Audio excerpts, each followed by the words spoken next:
Hello there and welcome back to the Background Dancer YouTube channel. My name is Jason Yup and you are watching Mosaic in Malaysia. Now, if you have not watched the previous 3 episodes to this very special 4-part series, an extension to the main podcast, The Background Dancer, then definitely go back and check them out. We talked to J.S. Wong about dance and also part 1 of my conversation with Kelvin Wong. So I get that you probably know what Mosaic in Malaysia is already, so I will not spend too much time talking about this project, but I would also love to share a little bit about the process before going into the interview. So if you want to go straight to the main content, just follow the timestamps below as usual. So Mosaic in Malaysia, once again, is a very special extension to what I usually do on the main podcast, The Background Dancer. And just to give you a little insight into the process of making a video and also coming up with all these different policies and solutions. As you know, interviewing somebody and getting their insight into a certain topic or idea is tough, but it's not the worst thing you can do. However, if I were to come up with solutions and policies that are possibly implemented on a larger scale, now that would definitely require a bit more effort, right? Common sense. So Mosaic in Malaysia definitely went down that path.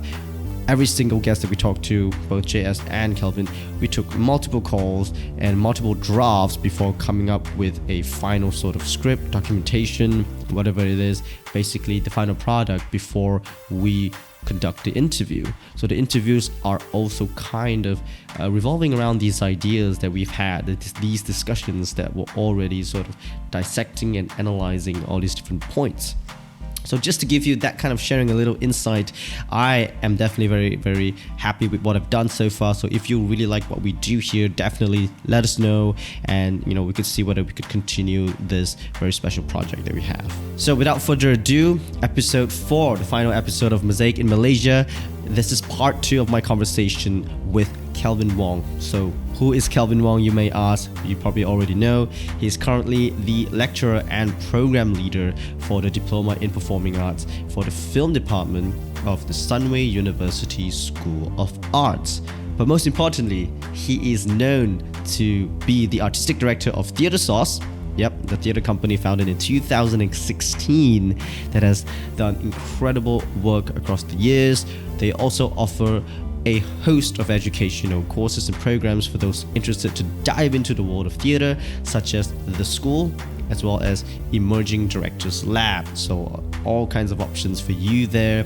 In this episode, we talk very specifically about the idea of audience engagement and all the ensuing challenges of not only building new audiences, but also retaining those who are already there. So hope you enjoy this episode. I will see you on the other side.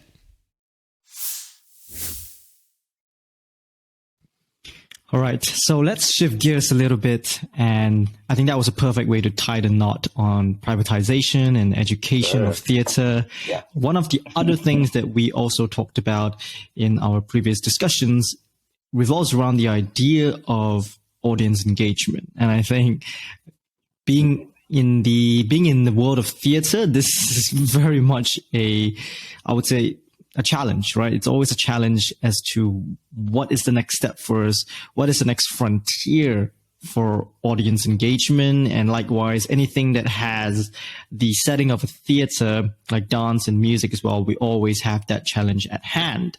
Now, you so eloquently put before, you said that theatre must always reflect the times. And just like dance, we always have to go back to classical ballet. In theatre, the question becomes, is teaching Shakespearean, with regards to the history of Malaysia as well, being also a former British colony, is teaching Shakespearean still necessary nowadays for increased audience engagement? How does that kind of education provide for our upcoming artists?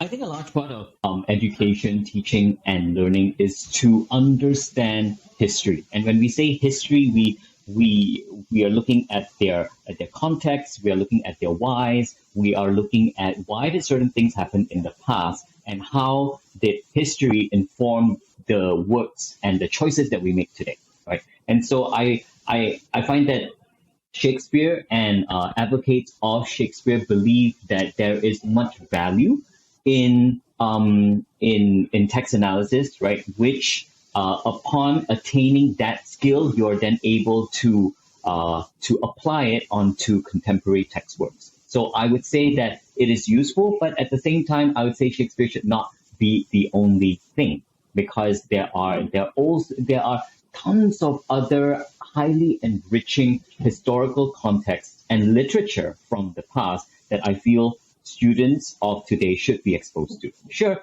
English might be our first language, or some of us, most of us, might be more comfortable speaking in English, but there are also other cultures, there are also other forms, there are also other histories, which sometimes might actually be closer to us that we might not have realized, right? So if we're going to bring in, say, Western literature from the point of view of Shakespeare, how about Malay literature? How about Chinese literature, Indian literature, right? Literature that then goes back to our collective community, right? That has informed the way that we speak, the way that we speak with each other, and the choices that we make artistically today as well. So I'd say yes to Shakespeare, but more importantly, yes to other forms that might actually be closer to us from a collective unconscious point of view, right? How about we learn the basis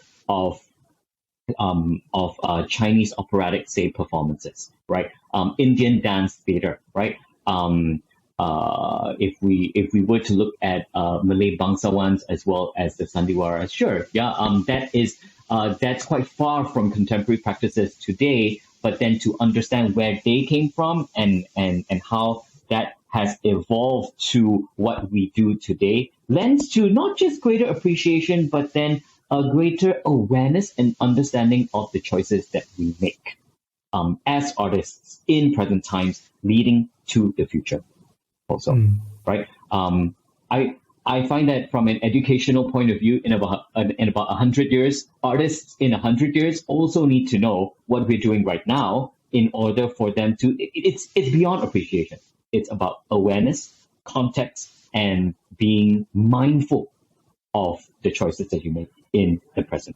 So I would say historical studies, totally. Shakespearean studies, totally. Let's also open ourselves up to other forms, right? So I would imagine that from a dance perspective, so I'm not a dancer, but then, I think knowing ballet is great, but then knowing other forms of dances from across the world, as well as dances from the land that we are currently stepping on right now, from the land that we were born into, is highly important, because our audience come from whichever land that we're in at any present time, right? Because again, not everyone might have that. Not everyone might necessarily have the similar cultural literacy, right? To even be exposed to Shakespeare to begin with, right? Because Shakespeare, again, as you mentioned, as I mentioned also, right, is a remnant of what our British colonizers left with us, right? So that is something which might not come to our shores in a manner that we have embraced openly, right? It was almost to a point where, okay, we were colonized. Our ancestors had to go through that formal education, and they were exposed to it whether they like it or not, right? And I feel like, it's important to know that, right? And if we were to decide to learn about Shakespeare today, I think it's also important to know where it is coming from. Yeah. Okay. So another one I want to throw here. Yeah, that's my thing. Yeah. I see. I would like to throw you another one, which is on the other side. Well, the perspective of the audience, let's say. I'm not sure if it's been a while since I've gone back to Malaysia. Are young people coming to the theaters? I'm not quite sure about that. That is certainly the hope, right? The next generation. And when I mention these young people, I guess I'm one of them myself. Like we're all still young in that sense. It was really, I think it was really crucial that you mentioned we may not really have any kind of remnants of Shakespearean, or let's say for me, classical ballet, history whatsoever. Like maybe I know the craft, not so much the history. I've been taught the techniques, not sure about the history. Now, for the audience who may not necessarily even be theater goers in the first place, what kind of works would then appeal to them, right? To be constantly engaged? Is it the contemporary works that are fast moving, that are very representative of our times right now, or the ones that would eventually also bring in some kind of traditional, some kind of historical element? Yeah, maybe expand on that a little bit as well. So I think we talk about audience engagement. It also boils down to what sorts of audience are you looking at specifically? You know, I mean, like there is the mass audience. There's a mass audience who speak a particular language. Then you have niche audiences who speak their own little languages, and I don't mean literal languages, right? What I mean is that they have their own ways of thinking, they have their own ways of doing. But you mentioned young people, right? So I would imagine Jason, you're then talking about young urban audiences, right? Who might not necessarily have been exposed to the theater, but then these are also young people who have been watching Netflix and Disney Plus and their idea of acting and entertainment comes from what they would see on screen rather than what they would actually see live. Okay, so if we're looking at that particular audience, I feel like so if we bring Netflix into the picture, right? Squid Game, everyone's talking about it. The whole world's talking about it right now, right? Quote unquote, you know, it has really been in the minds of audiences, young and old, right? And I feel like what makes Squid Game then so relevant and much talked about is, of course, beyond the storytelling methods, right, which involve violence and gore, right? You know, which is a reflection of our society. But then I think ultimately the subject matter of an unequal society, right? Of how the poor or those who are in debt, right, have to fend for their lives, while the rich, right, would be watching and enjoying themselves and allowing themselves into this entire spectacle of violence as a form of entertainment. I find that people find that very relevant, right? So that is then my first my first point. I think this idea of relevance, telling stories that are personal to audiences, and I find that in order to do that, you have to tell stories that are personal to you to begin with, right? What are you afraid of? What keeps you awake at night? What is the thing that really frustrates you and you know makes you angry? You'd find that other people might actually think the same way as you as well, right? I mean, because we live in, like we have our own individuality. We are our own persons. We have our own identities, but then ultimately we are dealing with similar issues like the people in Squid Game would actually go through. So there is a sense of empathy. There's a sense of empathy. There is a kind of a, hey, I recognize this person and I do see myself in the shoes of this person, right? So this actually goes back to a very to an ancient mode of storytelling as forwarded by Aristotle in his book Poetics, right? Where good storytelling rides on our pity as well as fear. When we say pity, we mean empathy, right? This idea of, am I able to put myself in the shoes of the persons whom I am seeing on stage or on film? That's That's one. And then there's this idea of fear as well, where we then go, okay, this could potentially happen to me, right? But then writing more on this idea of empathy, I find that one cannot replicate that human experience of seeing someone go through the things that you would, or seeing someone experience the same things as you would, or go through the same problems live compared to seeing it on a screen.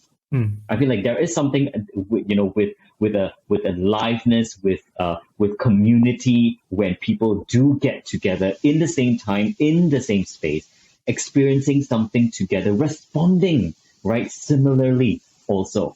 It's a very innate human thing. Sure, Netflix is great, film is great, whatever that we consume on a screen is great, but there is also that craving to want to experience things live. And I find that's why we go to live sports events. That's why we go to live gigs. And I find that live theater and live performance is also the same thing. So I then go back to relevance. Of course, it's got to be fun, right? No one would want to go and watch catch something that is live if it's not entertaining in the first place. And I'd say empathy, relevance, participation, as well as fun. I think this idea of participation also, when we go into live performance, audiences are being asked to participate, right, in a manner that might not necessarily be passive. And when I mean participation, I don't mean that we have audiences come on stage, but then as a narrative or an experience unfolds live in front of you, you paying attention to it, right, is already an active behavior of participation. And I find that this almost ritualistic way of participation, whether we go to a temple or church or the mosque, right, or if we're going to a sports event, or if we are meeting for dinner as a family, or when we come back during reunions, right, for Chinese New Year, right, or for Christmas, right, or for Thanksgiving, there is a kind of a communal, ritualistic a sense that I feel like the theater should also be aware of and ultimately bank on. Yeah, relevance with the times, participation on part of audience, and really banking on this idea of liveness as well. So if there's something that I'd like to add, so I will be starting on my PhD very soon, and I will be looking at this idea of how COVID has just amplified our reliance on technology and screens, where we rely on online entertainment to pretty much be entertained. So from there, now that things are opening, now that we are slowly trickling back to the theater, to communal spaces, right? How has our experience with the screen changed the way that we have experienced live performances, and how can technology further amplify our live experience? And I would like to look into that, this idea of intermedial performance.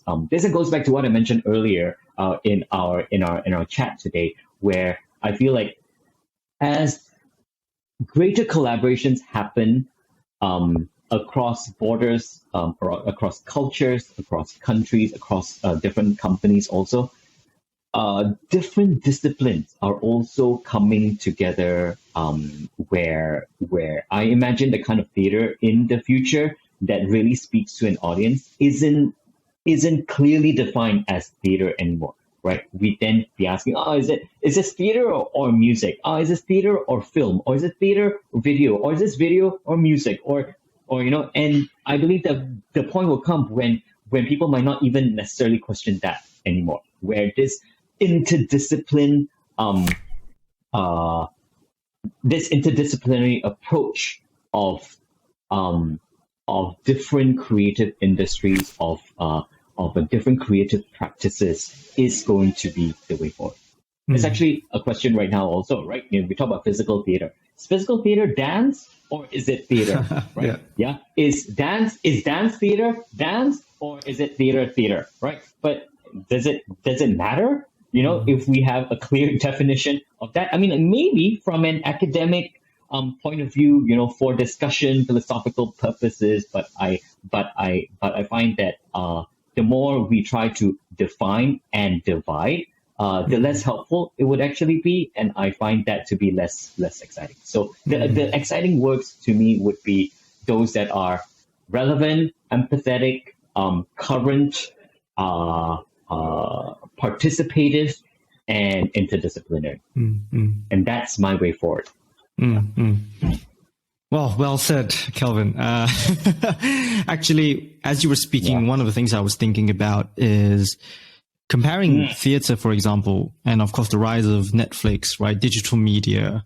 Now, if I could bunch theater with music, only because these two forms have kind of taken their own path into the digital media world through, for example, things like Spotify, SoundCloud, and then of course Netflix with all the different platforms, HBO Go, whatever.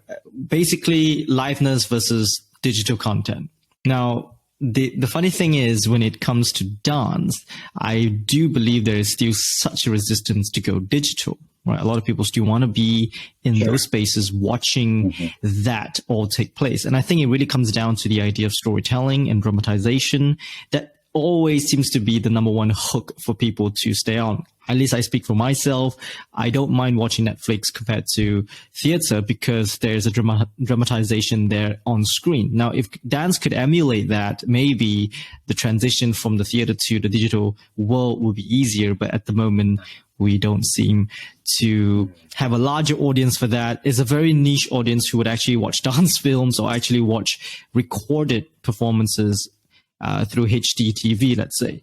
But this is actually a perfect way to segue into my next question, because the one thing I also wanted to talk to you about, and this is something that we've already discussed, is that not all theater is made for everybody, right? Like theater makers have specific outreach intentions. So, there are some works that are made just for a very, very small audience, and the impact that could come out of that could be so much more immeasurable compared to maybe, let's say, if you're trying to tap into the mainstream.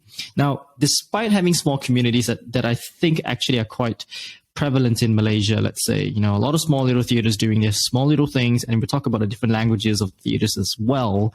Now, the one thing that everyone still shares at the very end of the day is how sustainable these theaters or the theater makers are. And one of the things that you talk a lot about is to have a very long-term, like you said, long-term sustainable business model. Now, we're definitely not business people here, but we understand that is a complete necessity. So if you could chime in, what are the things that we could do to actually formulate these very effective long-term business models? Oh, okay. I mean, like that's quite a hard nut to crack. Yeah. because there are so many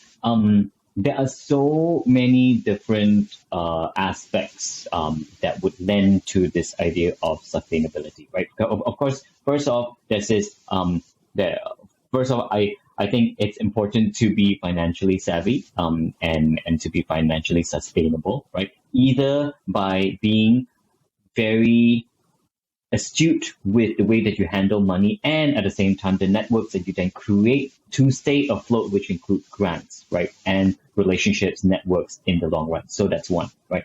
I feel like having a clear artistic trajectory is also important. And what I mean by that is to be aware, why does your art exist in the first place, and where does your art stand in the position of other art makers that are in your community. If your offering is similar to that of, say, two other companies out there, right? What exactly is it that gives you your own identity, that you're not that you're not an echo or a replica of these two other companies? So I think artistic trajectory and identity is also important. That can change for sure, but I feel like any given one time, you need to know why you're doing the arts that you do and who are you doing it to, because times will get tough, right?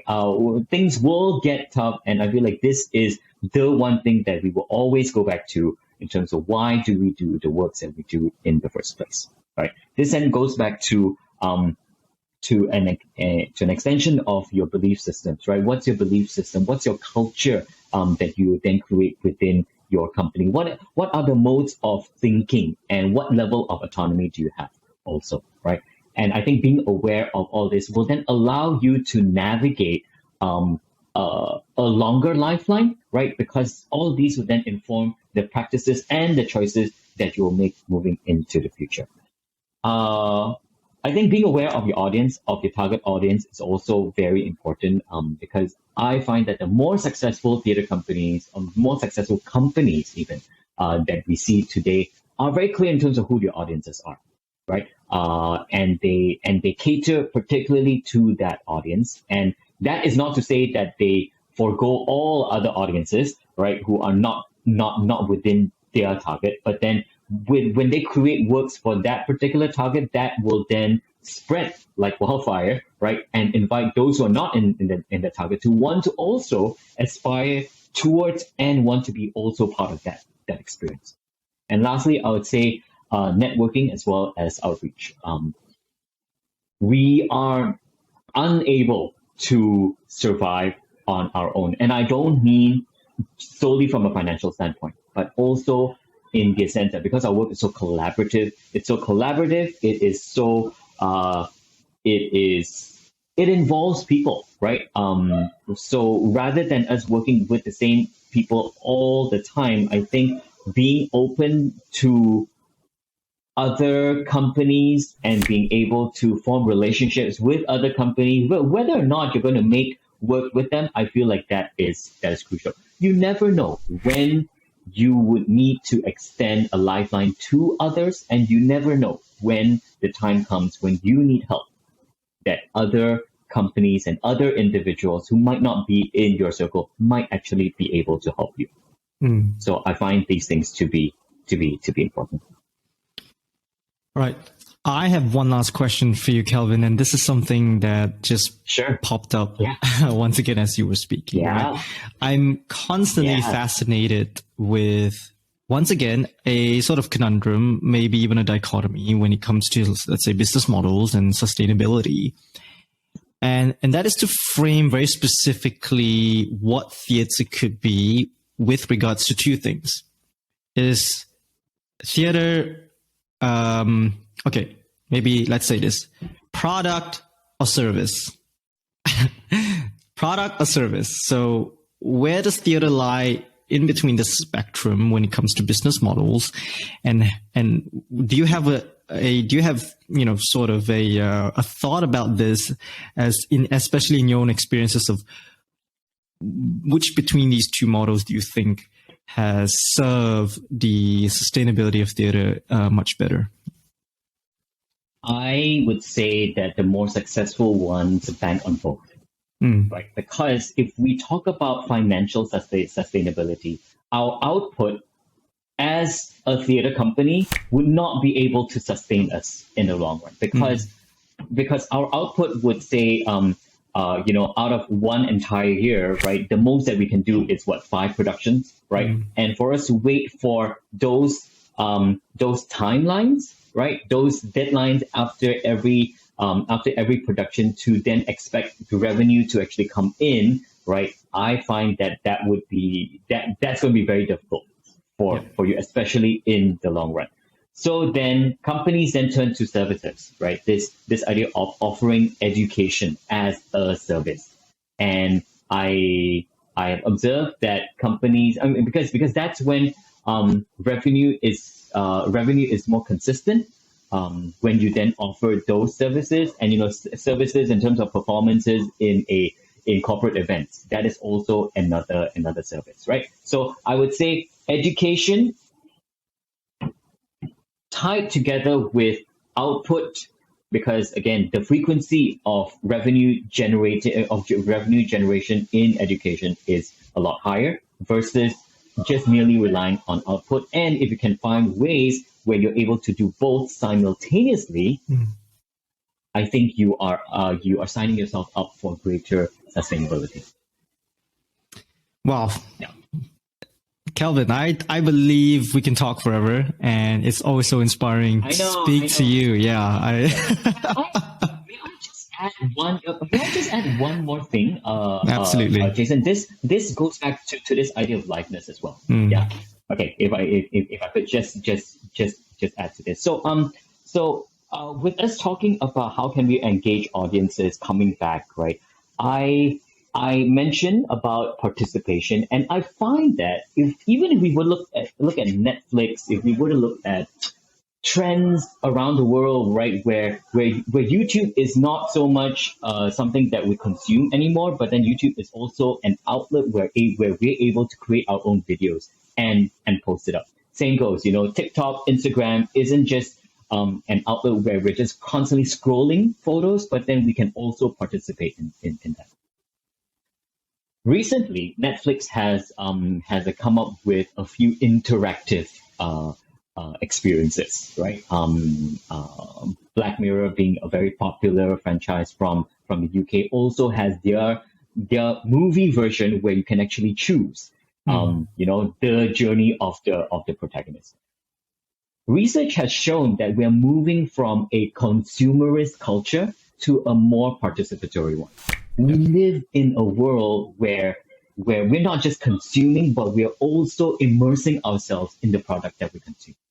And I find that theater makers, if we were to bank on that, that is also going to be something that I'm going to be looking at in my research, in my PhD. This idea of active participation. How can theater also come in with a similar offering, where theater 30 years ago is just us going to the theater, looking nice, sitting down, taking in whatever it is that our audiences give us, and then us pretty much going to an after performance event, right? That's pretty much it. We come, we consume, we're done, we go. Yeah, I think that's changing. Solely because of whatever that we interact with online, that's also changing already. Yeah. It's calling for us to be part of it. Yep. How can theater do this? Yep. Yeah.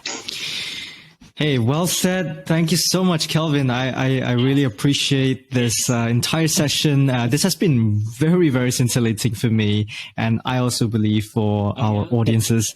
So before we go, just want to say thank you so much again for all your experiences, all your sharing, and most importantly, all your generosity to this platform, Mosaic in Malaysia.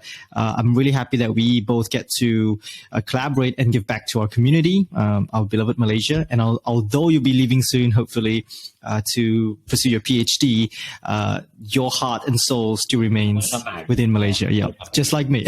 So thank you so much, Kelvin. What an honor to have you here. Thank you, Jason.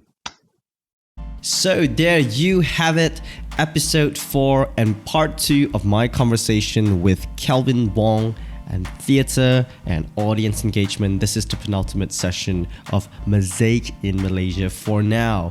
But before we go, here is a very quick recap as usual. Number 1, Shakespearean alternatives. Although Shakespearean work is still the foundation to many theatre programs around the world, let's also look at other traditional forms of text, other very traditional forms of training, so that we could all have a much better historical grasp of the art form. Number 2, creating impactful audience participation. Now, be it telling stories, having interdisciplinary collaboration, doesn't really matter, because it's always important to create meaningful audience interaction and participation as part of a live event. Number 3, theatre as both a product and service. So not one or the other, but having much more flexibility in what we can offer as a theatre would definitely help create greater sustainability and long-term planning. So, which was your favorite policy definitely reach out and comment in the section below. If you have some ideas or want to add on to what we have discussed as well, feel free to do so. We will be so happy to hear from you. This is once again the final episode of Mosaic in Malaysia, this very, very special 4-part series. Comment below, reach out to me on social, all the links are below. Tell us what you think, because this is something that I do, well, in addition to my day job as well as the main podcast.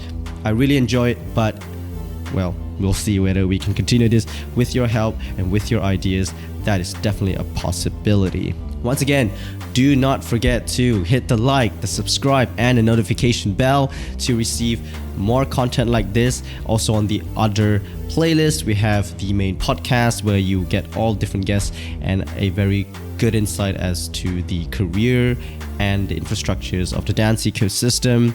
Check out the background dancer at all your favorite podcast directories. My name is Jason Yap. Once again, thank you so much, and I'll see you very, very soon.